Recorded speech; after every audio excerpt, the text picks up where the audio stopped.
So there's been a lot of drama lately about monetization, not monetization, how YouTubers make their money, especially how gun tubers make their money, since YouTube really likes to crack down on us whenever we are making our product.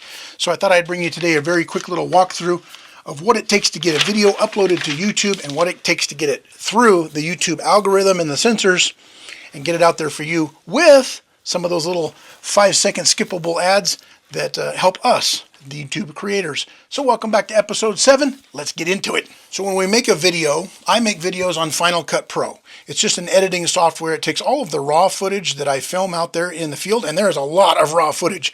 There is more crap that I leave on the cutting room floor than there is they'll ever see a video. I make so many mistakes out there, it's unbelievable. There's so much downtime and bloopers and just raw video of me sitting around trying to fix a gun or dropping bullets. You don't want to see all that. I cut it out, and we end up with a final video that's all put together with music and text and all that kind of editing stuff that I like to do in my videos. So I take that little MP4 that I made in Final Cut Pro, and I have to go into the YouTube Studio. I guess it's an app or website. Regardless, it is basically the creator studio for those of us on YouTube, how we upload videos and then all of the things we have to do to a video to get it launched and published. So I go to YouTube Studio, and it shows me all my videos here, and it shows me everything about it. How many views, how many likes. I can read the comments. I can see who's liked the video. I can basically see everything about it. I can check the watch time. How long do people stick around through the videos? And some of you have the attention span of a hummingbird. You stick around for 30 seconds and you bail on a video. I don't know. I'm weird. I'm OCD. I have to start a video, and I usually go all the way through to the end. So up here in the top right corner, you're going to see a button that says Upload Video. I click on that button and it asks me where I want to go. I go over and I grab that MP4 file, that video that I'd made on Final Cut Pro, and I select Upload. So YouTube Studio automatically begins sucking that video right into YouTube. While it's processing, it asks me to do a few things. First and foremost is I need to give the video a title. I try to come up with something kind of jazzy. I don't want clickbait, but I want something kind of jazzy that gets you interested and makes you want to watch the video. And that's why you see a lot of YouTubers will ask a question. Is this the coolest Glock? Is this the Glock killer? Is this the best rifle that you've ever seen? We're trying to lure you in, basically. We're trying to lure you in, and I try to veer away from clickbait. So if you ever see me do clickbait, you get my permission to punch me right here in the throat. Once I load a title, I need to come up with a description for the video. That's this section down here below title. The description of the video, I mostly cut and paste. All of the links to my Instagram, links to my merchandise store. Turd Ferguson has joined us once again on the table. If there's ever paper out, if I'm ever talking to a camera, Turd Ferguson has to be right here. Say hello. No? Nothing to say? Probably best. He's usually got foul language. When I make that description, I leave the top paragraph to explain what it is this particular video is about.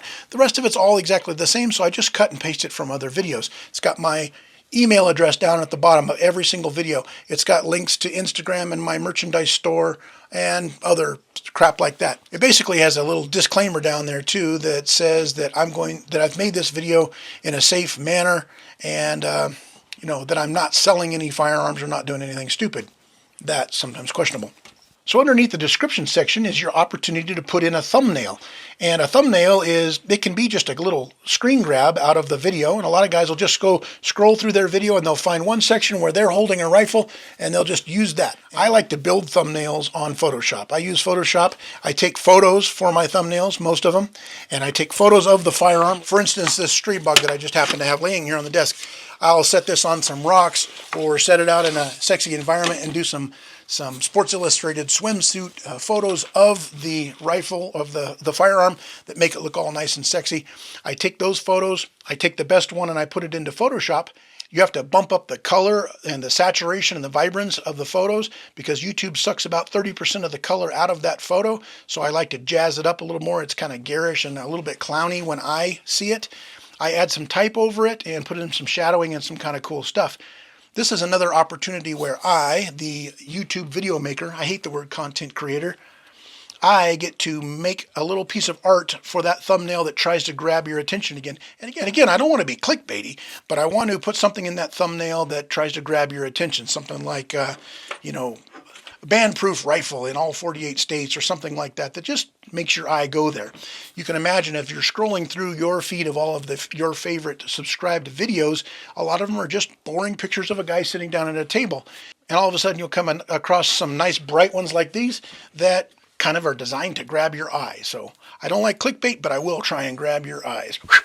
Once I've uploaded a thumbnail, I scroll down to the playlist section. This is just for me and my viewers. If you want to go to certain playlists and see all the videos I have just on rifles, just on pistols, just on knives, just on camera stuff, side by side, whatever, I've got them broken down into little playlists. Big deal, nobody ever looks at those. Let's move on to monetization. We hit the next button and we're on to a monetization page. This is where it gets interesting.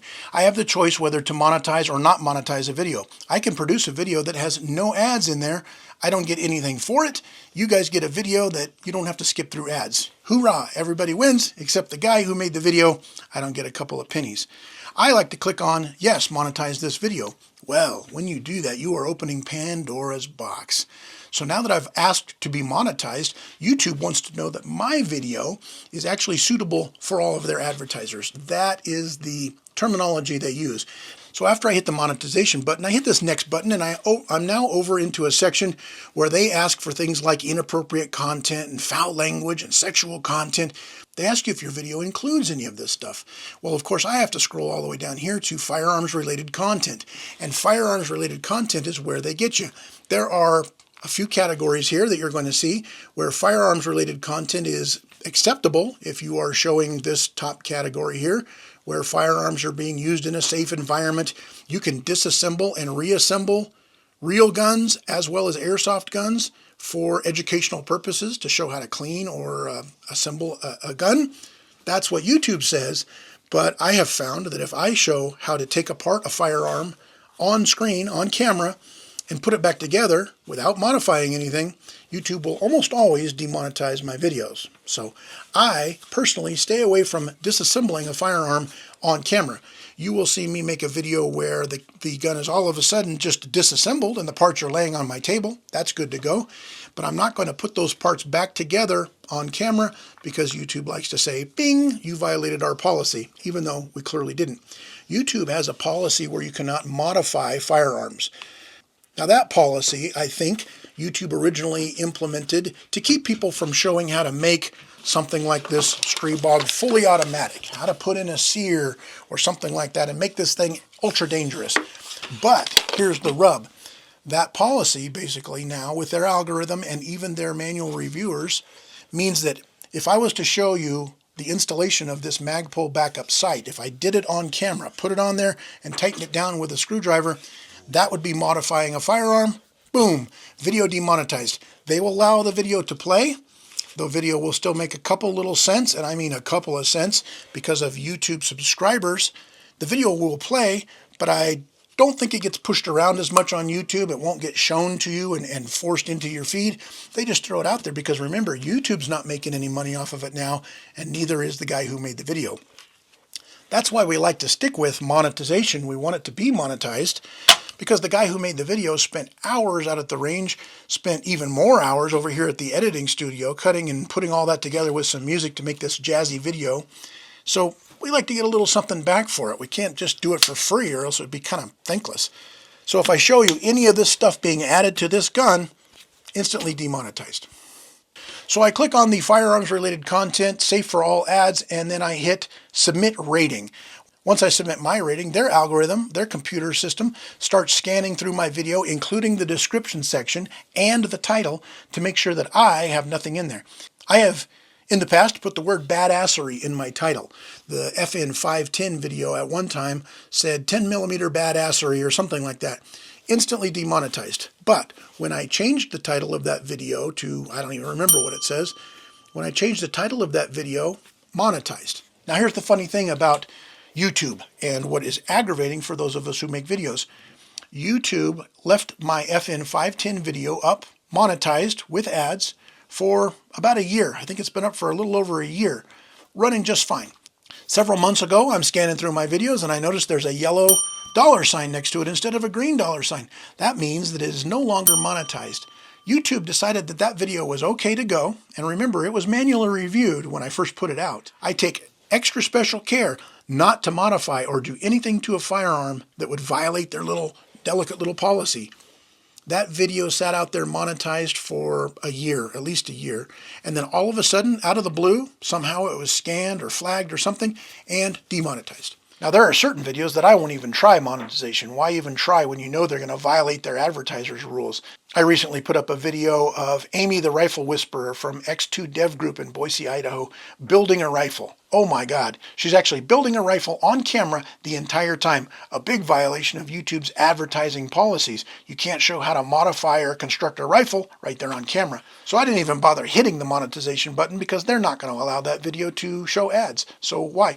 Enjoy that video ad-free, folks. Anyway, that's about all there is to it. YouTubers don't make very much money on these. If 60,000 people watch my video, you may make 50, 60, 70, 80 bucks.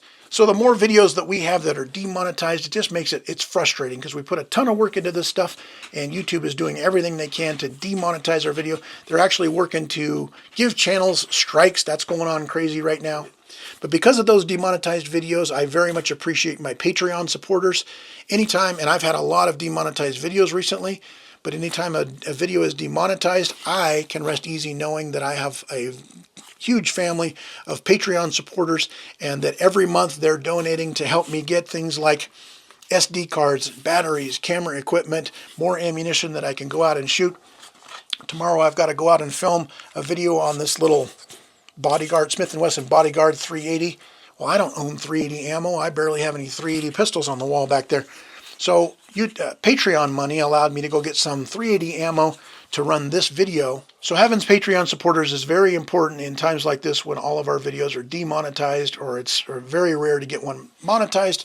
So I thank you very much if you are a Patreon supporter. And again, if you'd like to help the show with a couple of dollars but also have something cool, go get yourself a cool t-shirt or a hoodie or a little camp mug or a tumbler that has OG's Danger Show on it. Hey, real quick update. So I filmed the first part of this video the other day and I put up the CMMG BR4 Descent video a second time just to show you as an example of uploading a video and all the processes that go into it. I decided to put a different thumbnail, the original thumbnail, completely innocuous, harmless thumbnail on the video just to make it different so I could watch it on my little channel feed. As soon as I put it up, it was demonetized. I decided to leave it up there and wait and see how long it would take YouTube to check this video and what they would decide on this. Well, guess what? It's been at least 3 days. 3 days it took them to look at this video. When they looked at this video, they demonetized it. They confirmed it is not suitable for all advertisers. Now get this, the original video has about 46,000 views at the time of this filming. It's been just fine. It's the exact same video, the exact same number of seconds. Nothing has been cut out of it.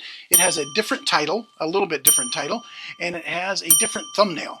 Neither one of those things are in any way a violation of YouTube's policy, but two different reviewers have looked at my video. One of them decided it was not good. The other one decided it was just fine for monetization. Go figure.